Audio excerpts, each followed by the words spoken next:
Maritimers have a famous saying, if you don't like the weather, just wait 5 minutes because it's going to change. And you definitely see the weather changing here, but it's worth it for these views.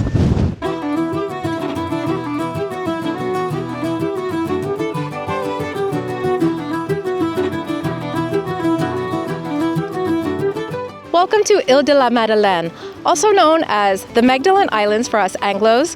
Now, this is a small archipelago of 8 islands in the Gulf of St. Lawrence. And I want to say this before we even start. I gave you 2 names, but the original name is from the unceded territory of our Mi'kmaq Nation. I'm going to put it right there so I don't screw that up.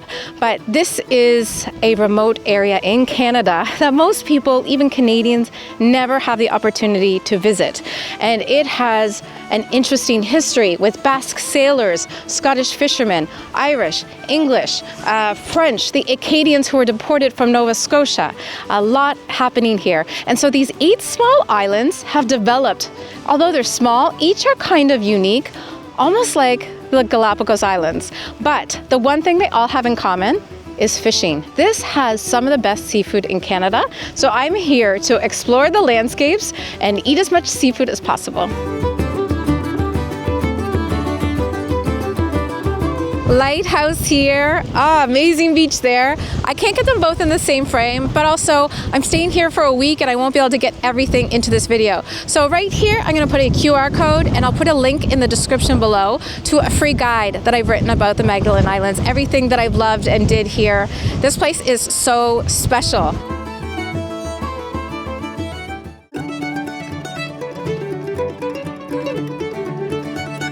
With just over 2,000 residents, Havre-Aubert is one of the first settlements for the Acadians who were expulsed from Nova Scotia in 1762.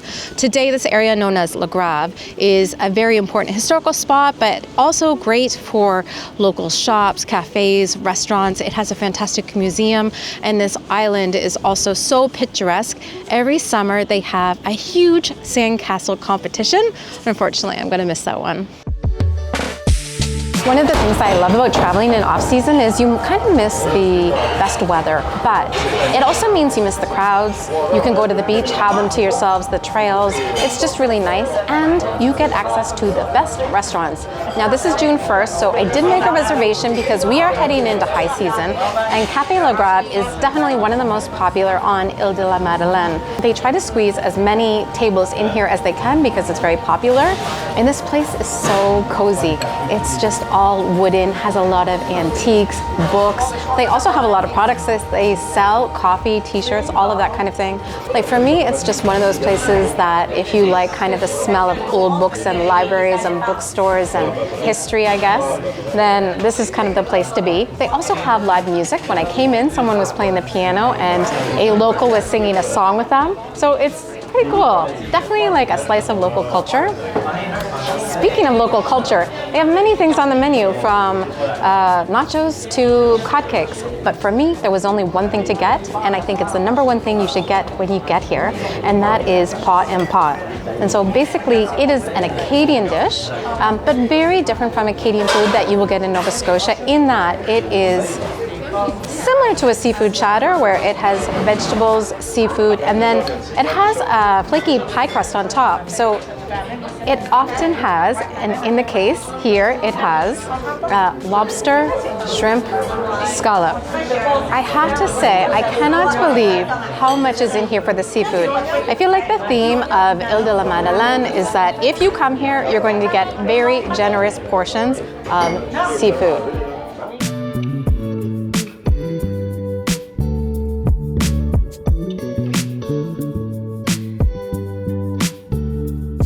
That was a fantastic meal. The sun came out, which is great, although it's still windy. But I will say this, I want someone to steal this idea from me because I would love to see this. I think that a story about the Acadians would make for an amazing series on Netflix. Things that happened were so fascinating and scandalous and tons of secrets and betrayal. And I just think it is a story that needs to be told, and these islands are part of it. It just kind of adds more and more to the story. Nova Scotia, it's so fascinating, and here too. Also, really good food.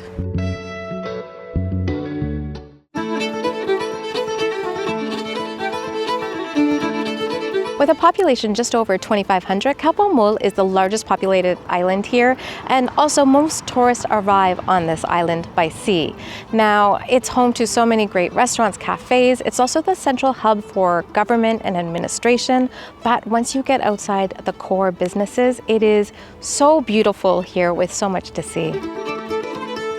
So we did a little bit of a bakery run for lunch so that we could try a bunch of different places. Stopped at Café Le Lot for coffee and a chai latte, and that place is so cute inside. It also has a, instead of an Americano, it has a Canadiano. If you're Canadian, you know what we're talking about here. And then we went to Boulangerie Madeleine, which is one of the most popular, I think, in the area just for traditional food. I got there at 11:30 and it was already packed. I got cham chowder, but I can already see it's thick. It's got some potato, and then also it looks like it's got a lot of clam in it.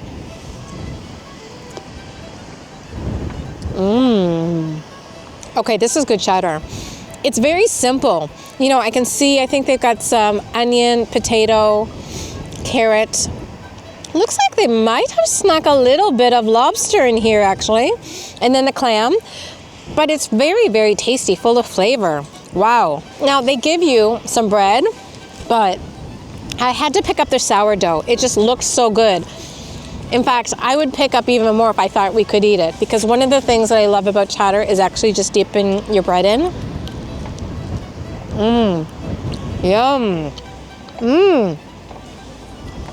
This is, I think, a date sourdough. It's very tasty. And this is just like a classic chowder that is really good. And then I'm just gonna take a little sneak of dessert because we went to Mon Petit Bonheur aux Îles. It's a little spot. There are so many cute little stops. You know, when you pass by what looks like a tiny bakery, make sure you go in because I really feel like that's where you have such great interactions. They have all of the products, all of the producers, the artisans. So you've got, you know, the wine and the meat and the honey and just so many things that you can buy there. And I could not resist this choux pastry powder on top. Look at that cream in the middle. Oh, that cream. This place is delicious. Do a bakery tour in a place. That's when you really meet people who have time to talk to you and you just like taste the island. It's interesting that these islands actually remind me of the Galapagos in some ways, in that, you know, you have all of these islands, they're very close, but each is just a little bit different. The landscape is a little bit different. They're all beautiful in very different ways. And so many people who come to Île de la Madeleine, they only go to the West Islands. So the East Islands, a lot of people don't visit, which we are going to. And I'm really looking forward to it because everything is very close. To go from the one side to the other, I think it's 85 kilometers, so less than an hour to drive. And the traffic here, well, traffic, at least right now, does not exist.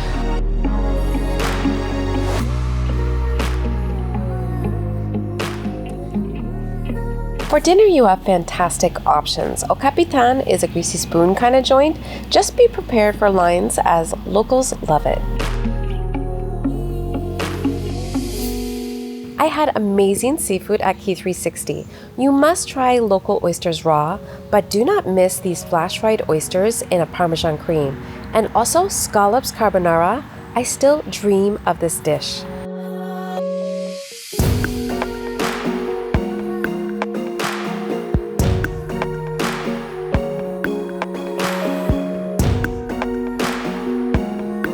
My last meal was at Restaurant Eva, and wow, what a way to leave the island. It has a gorgeous view of the fishing boats in Cite de la Côte.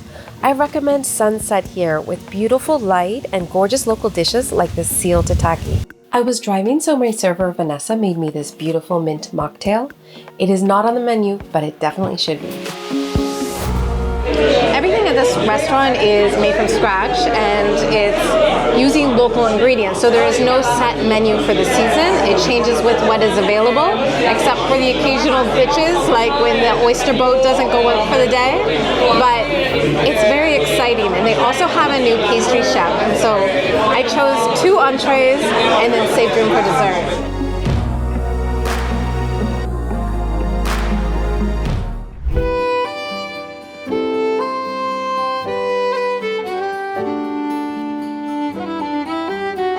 Havre-Aubert has just over 2,000 residents, and it's known for these rolling green hills, red sandstone cliffs, and colorful houses. I like to think of it as a foodie paradise because there are so many really great producers here. Also, it's home to the airport, which means some of the most beautiful places I cannot fly my drone, but that is a really great excuse for you to come here.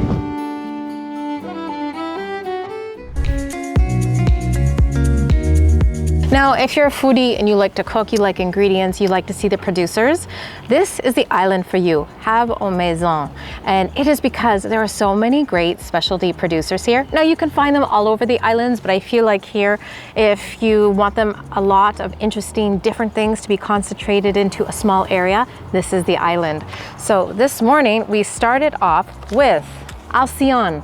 It is a family-run company. Just since 2022, they really wanted to have salt to cook with that was local, and so they started making it themselves. They make fine sea salt, flake sea salt, but then they also have these really cool flavors like spicy maple. I think that is going to be fantastic. You can just use it as a finishing salt.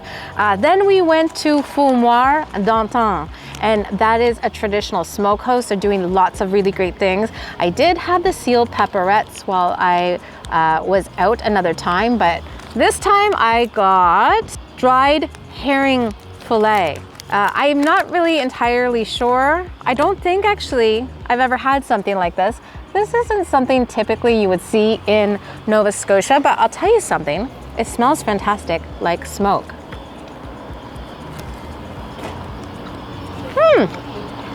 Oh, good. It's like a smoky fish taste. It tastes like what it says it is, and actually it's really pretty tasty.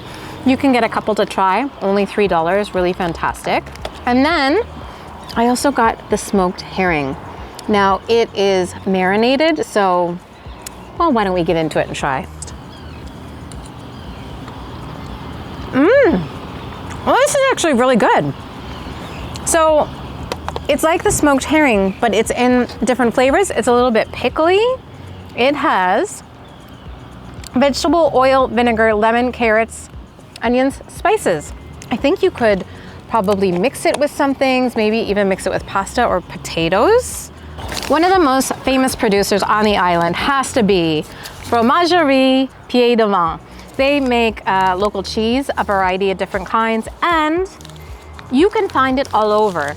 I think it's interesting, most of the restaurants and people really, cafes, really try to include it in their products, which is fantastic. So this is not our first time trying it. However, I do think it is fun to go there, and that's because they not only treat it as a cheese shop, but also actually it's like it's like a museum. I think they call it like a working museum or workshop type thing, where you can actually see them making it. And then there's lots of information about Canadian dairy cows, what they're eating here, how, you know, these cows are the things that they eat, where they graze, there are no pesticides, and just really shares the quality of them just using local product as much as possible. There are a number of things to try, and we got the most popular one, but I think it's going to be very tasty if I remember it well. So orange rind, soft cheese inside. And it's so good. I'll tell you something, French community, they really know their cheese. So if you have an opportunity to go to a cheese producer, do not skip out on it, because it's always so delicious. But I am here for the most exciting part, because it is lobster season right now in Île de la Madeleine, and the lobster here is supposed to be fantastic. A lot of it is exported internationally because it's supposed to be such high quality. And we came to Fruits de Mer, which is actually a fish shop, but they do have food on the side. Right now they have a lobster roll, so they said that they would give it to us. And from the look of it, it is exactly what I like. Now, I grew up with lobster. I've eaten many lobster rolls in many provinces, and you know what? simple is best. My mother told me this is the best lobster roll she's ever had.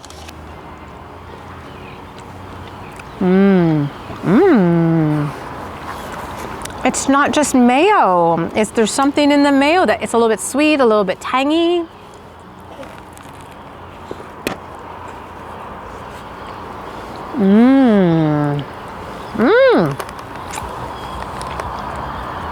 My mother might be right. Definitely top 5 lobster rolls.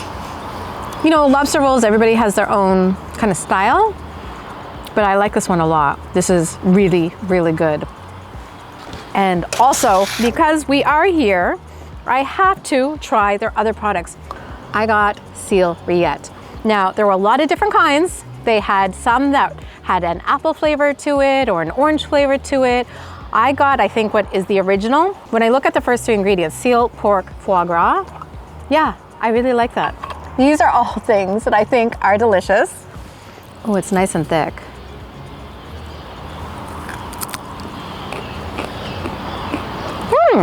It has like a beefy flavor, probably from the seal. You do get a lot of richness from the duck. And the fattiness from the pork, which I think you need because both seal and depending on duck can be quite lean. This is actually really tasty. I was so full from all of that food, but Cindy Hook Cafe was just around the corner. So we popped in for a coffee and had the energy to explore South Dune Beach.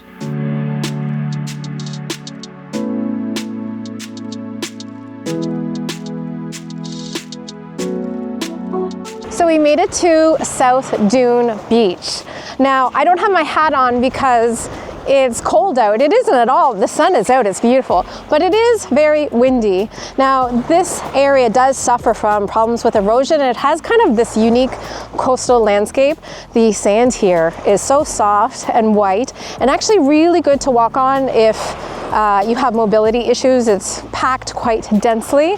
But the reason why people come is for these red sandstone cliffs. They are beautiful. Now, you need to check the tide times because high tide today was 9:30 a.m. It's 12:30 and it still is quite, the water is really in here. So we're not going to be able to walk around here to get to see kind of some of the caves and things. But if you do come at low tide and you just have to Google it, you can figure it out. Lots of people have kind of put their names in the cliff. Thankfully, it's just their names, no dirty messages. But you can see here, in a couple of hours, you can just walk around. We might have to come back another day.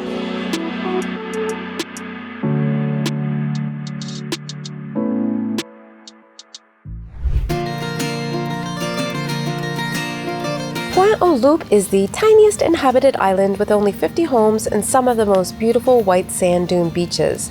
They are glorious, but you do need to be careful as many are too dangerous to swim.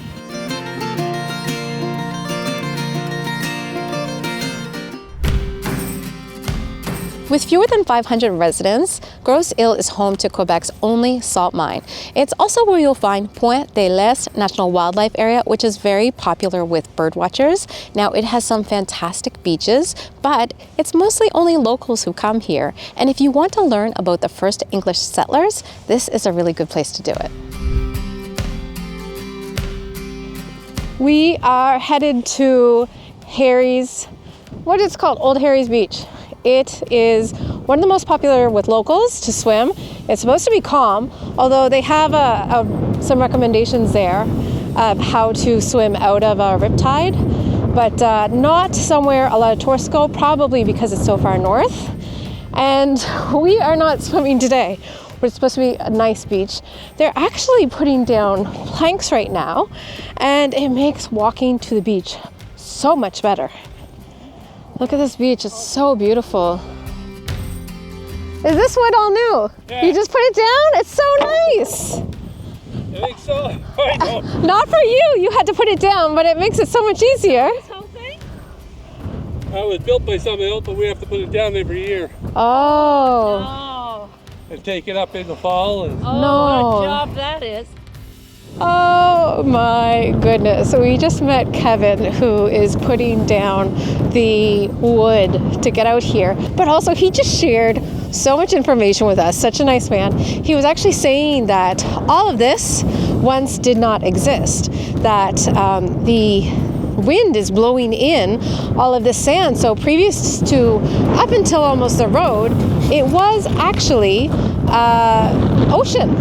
And also, that's how much this whole island and, you know, this coast is being affected, is that it's totally changing the landscape. And also he was saying, of course we know about global warming and the warming of our oceans, and they see that here because there are places that were previously in the winter, it would freeze and you could drive your truck over the water, but they can't do that anymore. So they don't risk it because if there's ice, it's definitely not strong enough. So he is seeing kind of the effects of what the environment is doing here.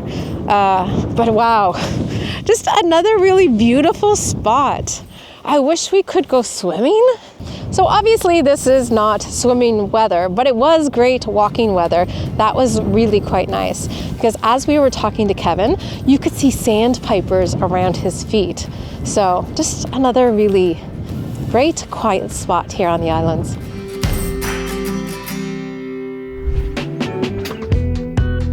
We took a trip to the historic Little Red Schoolhouse, which is the heart of the English-speaking community on the islands, with a historical exhibit and Grandma's Bakery, which serves amazing treats made from heritage recipes.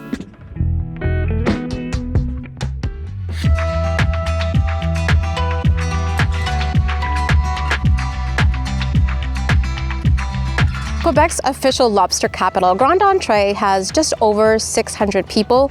Now, if you want to wake up very early in the morning, you will see 100 lobster boats leaving this wharf to head out for their daily catch. If you can't wake up early, you can come back mid-morning and you'll see them bringing in their haul. Because we are on the East Islands, which are lesser visited, this is a really great place if you want to find secluded beaches or nature trails where you won't find a lot of people.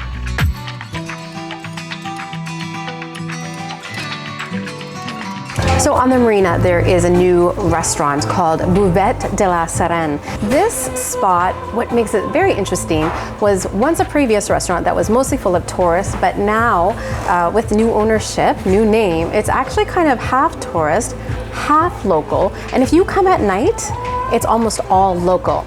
We're going to have some fantastic seafood just from the marina. Now, when this fish and chips came out, I could smell it before I could see it. It was that good. And not like a fried smell, but just a fresh fish smell. And I could smell the tartar sauce. So when they put it on the table, oh, it was perfection. Now, I've had many fish and chips. The number one thing for fish and chips, the fish has to be fresh. And we caught it over there. So I think this is gonna be a good one. A little bit of tartar sauce. Ooh. This is delicious. Fish is so flavorful. We've got cod here. You actually don't even need this tartar sauce. It is that good. I am so glad that we got this one.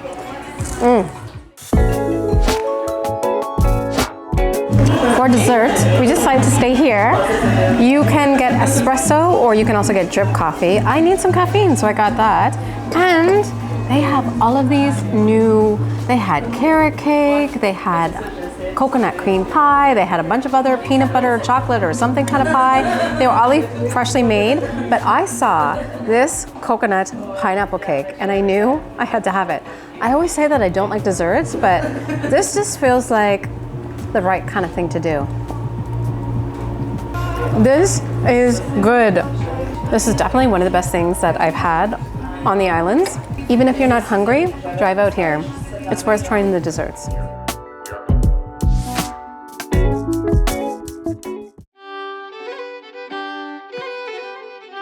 We made it to La Salicorne, which means sea asparagus in French, and it's actually something that's available locally.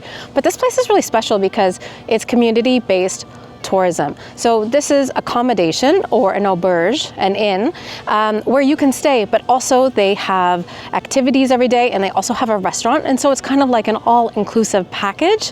What's really cool about this place, two things. One, it's located in the east, and they're really dedicated to promoting the local culture, people, and the islands, things to do here in the east because most people stay in the west. But also it employs 160 people, so it gives back to the community, gives people something to do if they're not involved in other main industries in these islands. And so it's also home to the Seal Interpretation Center, and that's what we're going to check out first. Here you not only learn about seals, but also their importance to the community. They don't shy away from the controversy and history over the years of seal hunting and share with you what it's like today. So this interpretation center has been around for 30 years. In the first part of it, you see the different seals that you can find here in the islands, although it's changed quite a bit with the waters getting warmer. They're seeing fewer of some of the species, and then also you can see lots of different exhibits here from local artists and then also photographers. If you speak French, there is an animated video for you, and then just really beautiful photography here that outlines the seal hunt and what it was like. Apparently, these are, I believe, the first color photographs of the seal hunt, documenting it, which were actually gifted here because the photographer did not publish them because it was such a controversial issue. And then also there's more information about the actual people who participate, the fishermen, the local community, and how fishing really affects them. If you've ever wondered what it would be like to be in a community on a small remote island, you should come to La Salicorne. So it's an interesting spot to be, and tonight, one of the special dinners they are offering is seal, and so that's what I'm going to try. Eating seal may seem shocking, but people in Canada have been doing it for generations, beginning with our Indigenous people. And today, the commercial seal hunt is one of the most controlled and regulated in the world for a very good reason. In the 1970s, there were 10,000 gray seals in the North Atlantic, but they didn't have any real natural predators. No polar bears, very few sharks. And so today there is an overpopulation of 400,000 gray seals. Now obviously that throws off the balance of the entire ecosystem, and so there are a lot of fish species like cod which are suffering because of this overgrowth. So when you choose to eat seal in the Magdalen Islands, not only are you supporting the local economy, but you're also helping with the overgrowth of the seal population. Here we go. I think this is very typical of the region because we have these smoked pepperettes, which I think are very common to eat, in a local cranberry sauce. And then what they've also done is they've given it as a burger, which is also really common because they mix it with pork. And so I think that it's really good for a beginner. That's what I've heard, in that it doesn't have a strong seal taste. I'm gonna go with the pepperette first because I feel like it might have more seal flavor. It tastes like smoked meat. It's a little bit spicy. It's quite good. And now I have this little slider, and you can see they've got some local cheese on here. I think it's pied de vin, and then also caramelized onions, and then also something on the bottom. This is gonna be good.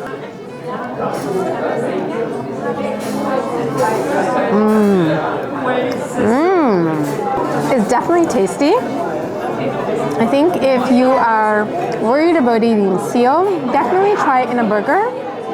The flavors here are so good by all the condiments and everything that they've made that you get a bit of the meat,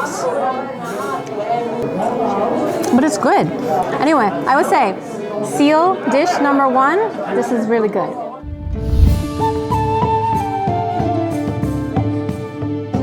1 week just flew by. When I first arrived, everything felt familiar and similar to other areas in the Maritimes. But let me tell you, that feeling soon faded because the culture here so different, so unique. Each island has just its own little aspect that makes it special. I definitely think I'd love to come back, and I can't believe I'm saying this, but I've heard it's fantastic here in winter.